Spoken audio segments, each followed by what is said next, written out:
Welcome to the Sage Women podcast, hosted by Melanie White and Dr. Nick Engera. We have real conversations with real women, health professionals, and coaches who share stories about perimenopause, menopause, and a range of women's health issues. Please subscribe so you get the latest updates every fortnight. It's Melanie White here on the Sage Women podcast, and I'm thrilled to introduce you to our guest today, Robyn Cruikshank. Robyn, welcome and thank you for being here. Thanks, Melanie. I'm excited to have a chat to you. Tell us a little bit about your background before we dive into your menopause journey. Okay, so I'm a wife and a mother of 4 adult children. I've got 8 grandchildren to have a full life with my family. Mm-hmm. I love all things health and wellness. I just want my children to be able to grow up health and be healthy and well, and my grandchildren to have a hopeful future of a healthy life. I worry about what life's going to be like for them as time moves along. So I'm really passionate about that.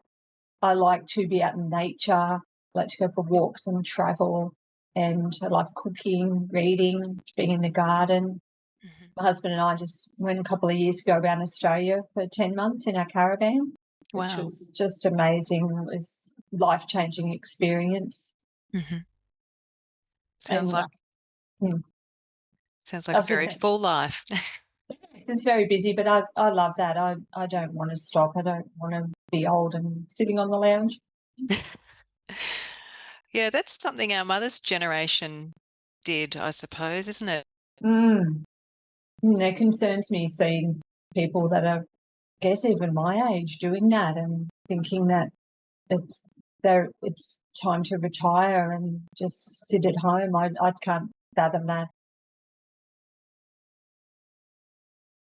I know, and I hear you have a lot to offer, but I'd love to know a little bit about your experience with menopause and how that started. Can you talk us through that?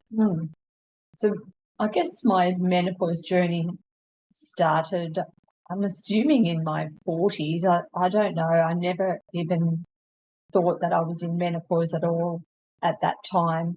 But when I was just turned 50, I was diagnosed with breast cancer. I'm looking back now, knowing what I know, I was in menopause then, and that was all part of the whole journey of that. But I was never, ever told or talked to about with any medical profession about menopause, that what was happening to me was that. So it was quite a challenging time because I was diagnosed twice with breast cancer in those few years, and obviously my hormones were rife. They were everywhere, up and down, all over the place, causing lots of problems with, I think that sort of aligns with the breast cancer as well, with being estrogen dominant. I'm sorry to hear that. That must have been a very difficult time of your life. It was a difficult time, but it was life-changing. It made me look at my life and made me know I was on the wrong pathway and that I wanted to change it. So it made me change it. Mm-hmm. What was some of the symptoms that you were experiencing at that time? Before I was diagnosed with breast cancer, I had high anxiety, very high anxiety. And after that first diagnosis, the anxiety was worse. I assumed then it was because I'd gone through what I'd gone through, but I'm sure that's part of it. But the anxiety obviously was a big part of that. So, and through that also then was periods were awful, really heavy and really erratic all over the place. I would have things like aches and pains that I didn't know what they were. I had heart palpitations. I remember going to the doctors about the heart palpitations, and I was put on a beta blocker medication. Wow. Looking back now, it's like there's nothing. There wasn't anything the matter with me. It would have been the menopause. I had plantar fasciitis. I spent weeks when I couldn't walk properly. I remember trying to buy shoes to walk. So lots of all those random symptoms that we have that we don't know what they are, and we're trying. They're all disconnected, aren't they? When we're going through it, we feel like they're disconnected. We don't realise that they're all to do with menopause. And it sounds like you had trouble finding someone in the medical system who understood menopause. Can you tell us a little bit about that? I couldn't find anybody. Nobody ever mentioned it to me. I think I remember having one blood test and was told my hormones were okay. Now I know that doesn't mean anything. Have a blood test and your hormones are okay. But so yeah, I didn't have anybody talk to me about menopause at all through that time. No. Yeah. And how did you manage that, not having somebody to give you evidence-based information or advice or reassurance? How did you cope with that? I was going to say I bumbled my way through, which I did, but I worked harder to try and cover up all the things that were bothering me. So I had, when I was just first diagnosed, I was managing doctor's surgery. So I moved on to a bigger surgery to manage. So I just really buried myself in work. I drank a lot. I drank more alcohol than I'd ever drank before. I know, looking back on my life, I would ask my daughter, I never used to drink alcohol till I was in my 40s. So that's interesting, isn't it? That's when I picked that up as I was going through all of those symptoms. And that was mostly the anxiety, I think, then. And I think the alcohol I thought it subdued it, but that's what I was doing then. And so I worked hard. I kept busy. I calmed, soothed myself with alcohol and bumbled my way through until I was diagnosed a second time with breast cancer. What changed for you then? What did you do differently?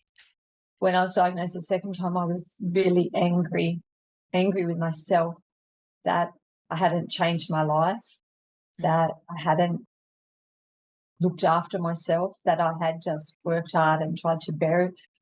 I look back, I just tried to bury everything. So I was angry. So at that point, I knew then that if I wanted to have a good life, I would have to take charge of finding ways myself to heal myself. It must have taken a lot of courage for you to firstly face that and come to that conclusion, and then to actually act on that. I guess it did. I don't think of it like that. I just wanted to be here for my family. I want to grow old. I want to grow old healthy. I want to be active and be able to do things. It's a real passion of mine. So I just had that. I didn't want the breast cancer and all those symptoms to be my story.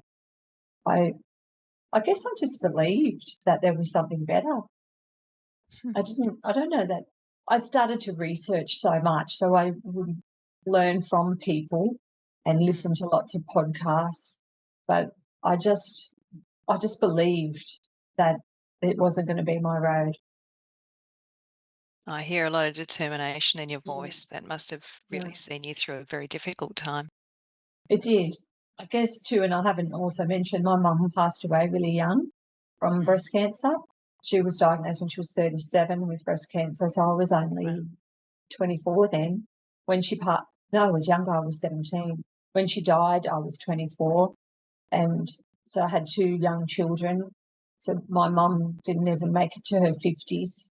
So that was, I guess that spurred me on, that I didn't want to be, I just didn't want to have in me that that's because that's what happened. That was going to be my journey as well. Yeah. Wow. That's a big background to have, walking into something like breast cancer. And that second time you were diagnosed, what did you do differently? What did self-care look like? How did it evolve for you?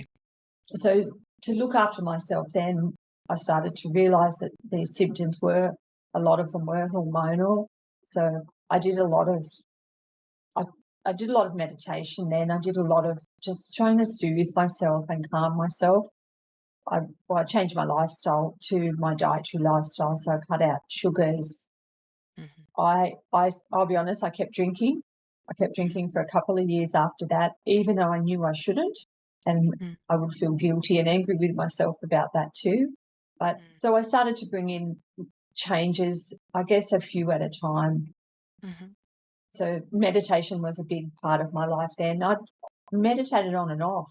actually from my early 40s, but every time, so I'd have a crisis, I'd meditate, then I'd be okay, then I'd stop meditating, then I'd start again. So when the second time came, I knew then that had to be part of my life, because I knew that helped me to calm down.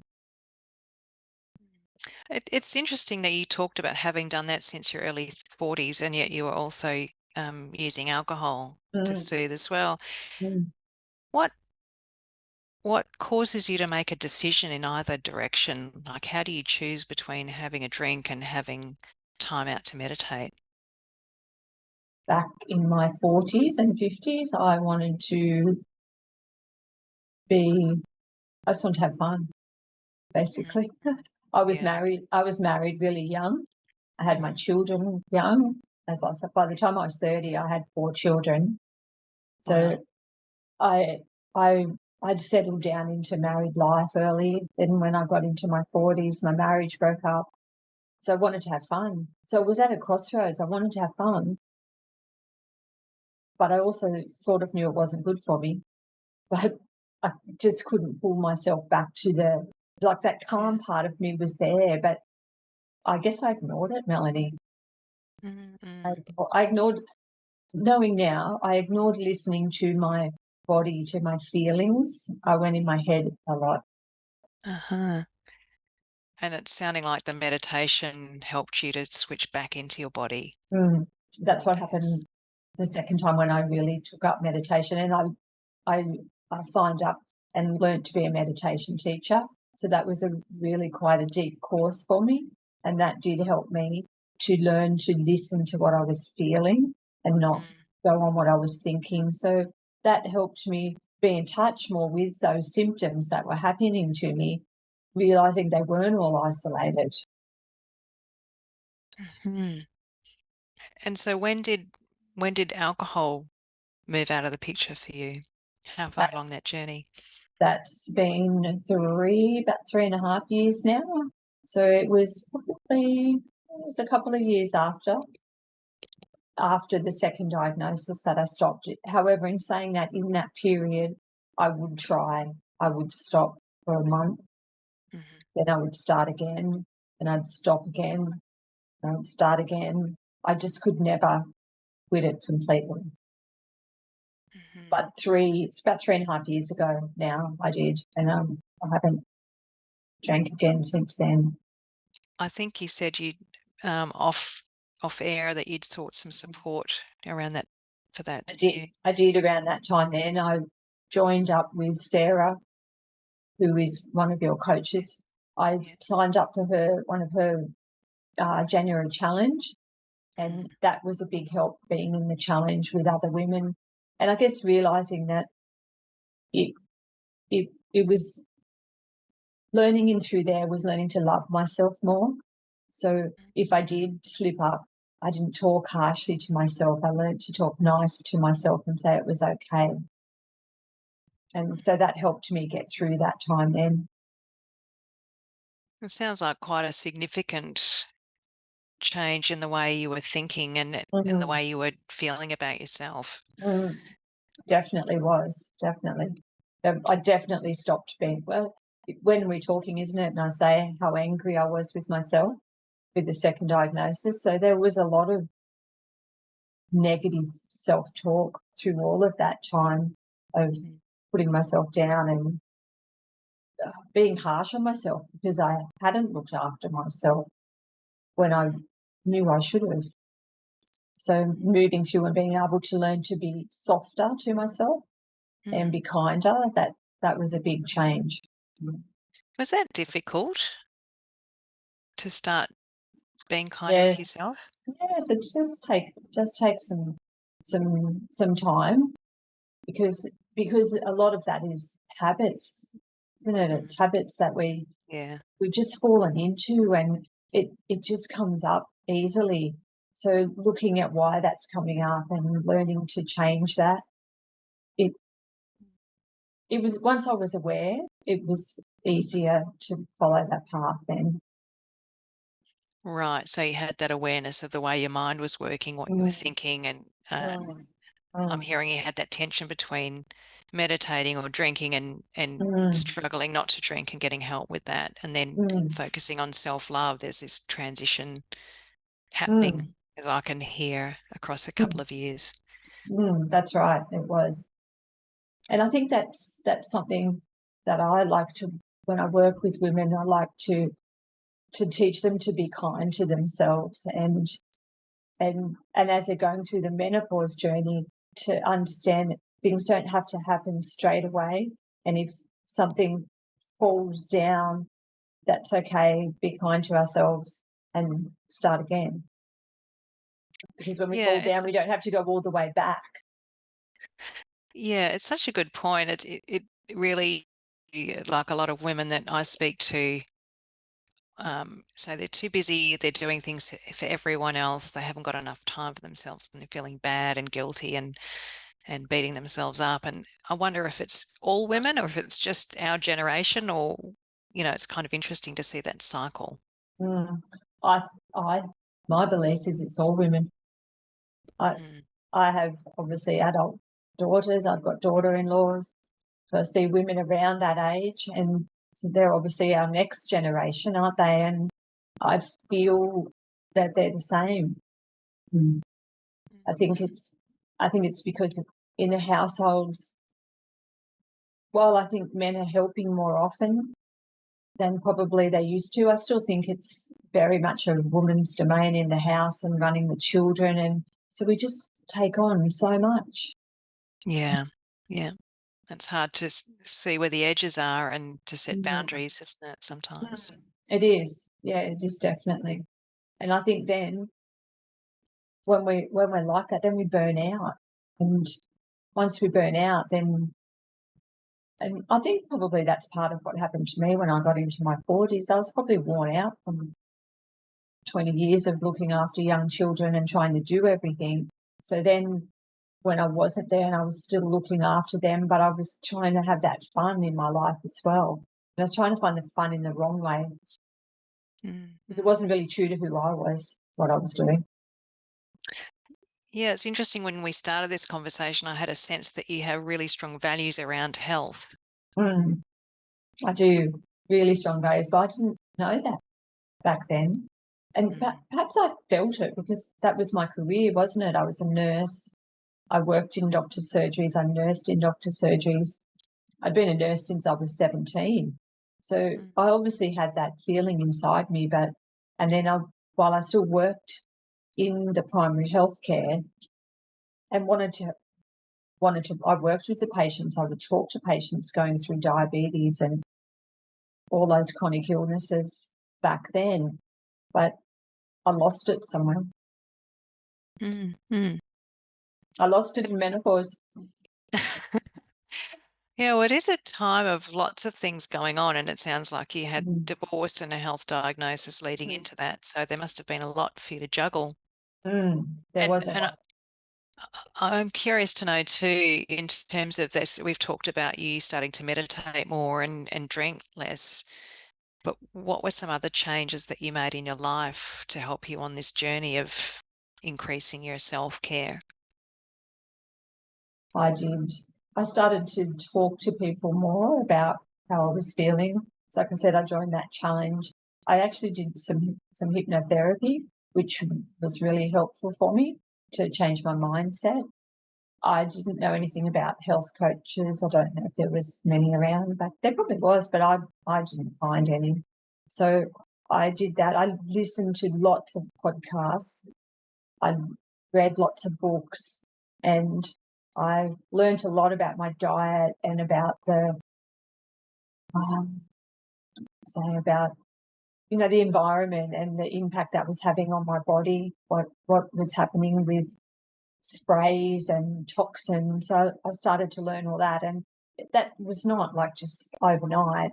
That was, it's ongoing now still. I'm still learning. So that they were things that I changed, and I changed them slowly. What do you think's had the biggest impact on your health of all the things you've done? It's an interesting one.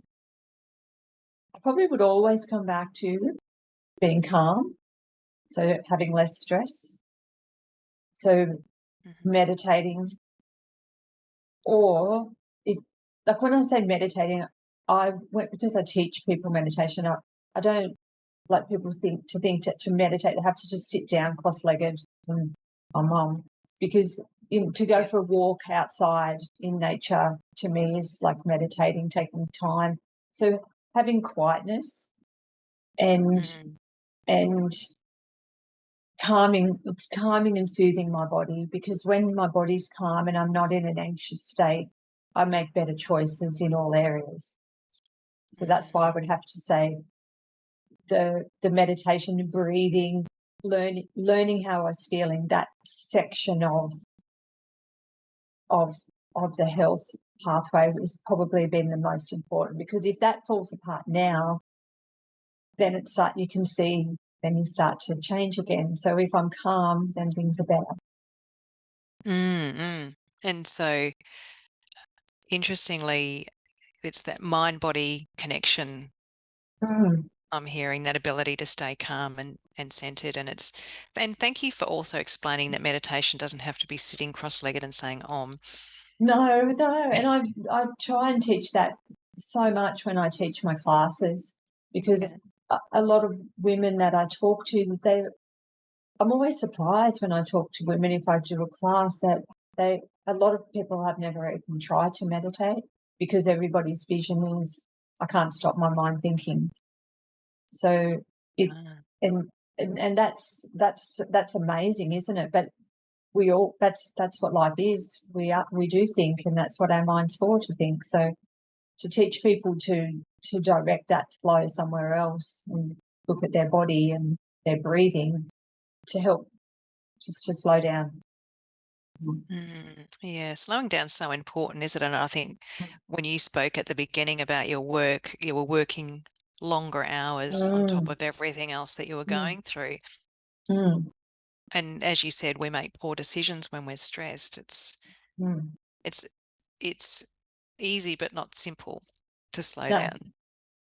No, well, I think slowing down is probably one of the hardest things for people to do, because I did a class on the weekend and we talked about it, and this might be our generation, I don't know if that's ongoing too, but aren't we brought up to believe if we're busy, we're good people?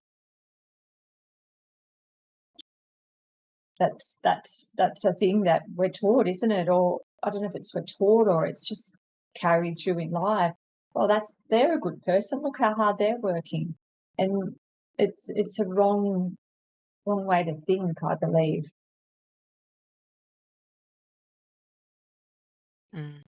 I agree. Yeah, it's bigger than just making a few habit changes, although that's relevant. It's what are the beliefs that sit behind that, and what have we been conditioned? Yeah, That's it's very, right. very interesting. And isn't that where that comes in to the workplace? That often if we're not feeling well, so if we're going through menopause, having some symptoms or something at work, and if we're not feeling well, depending on the hierarchy and what's happening in there, we might be made to feel bad because we need to stay home. Yeah, it's tough. It's tough to operate in this world, and even when you change your own mind, the culture of the workplace might not match that, and then we've got to learn how to resource ourselves. So I love that you're doing that work of helping women to become resourceful and manage. Tell us a little bit more about the work that you do, in fact. So I teach self-love, relaxation for beginners, meditation classes and workshops. I do one-on-one coaching online, so health coaching, and in that health coaching I bring in a lot of soothing and self-compassion to teach women how to do that. I am moving in towards working in the corporate area. I'd like to be working in the primary healthcare to work with the staff in those areas, because I know what it was like when I worked there. It's quite such a busy busy area to be working in when you're customer facing all of the time. And so to support them and help them learn ways to deal with that. Robyn, have you got any last thoughts or tips for women that are listening to this and wondering about their own health journey and going through menopause and slowing down? I think if you're concerned, or if you have your gut's telling you that what you're being told is not actually what's happening to you, to investigate further and to look outside the square, because while the medical system is great, there's a holistic side as well. So I think working with both together is important.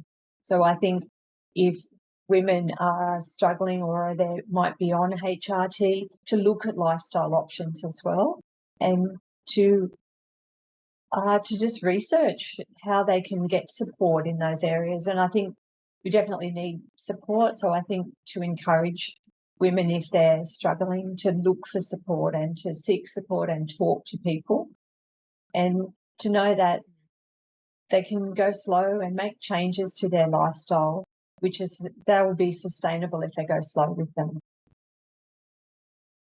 And of course, we know those changes are important for other areas that medications don't touch. That's building right. muscle mass and all, becoming calm and all sorts of different things that are important as we age and our bodies change. That's right. That's right. So there's so many areas that lifestyle can help with. Thank you so much for your time today, Robyn. It was lovely to chat with you and hear your story. And thanks for sharing it and being really open and candid with us too. Thank you. Thank you.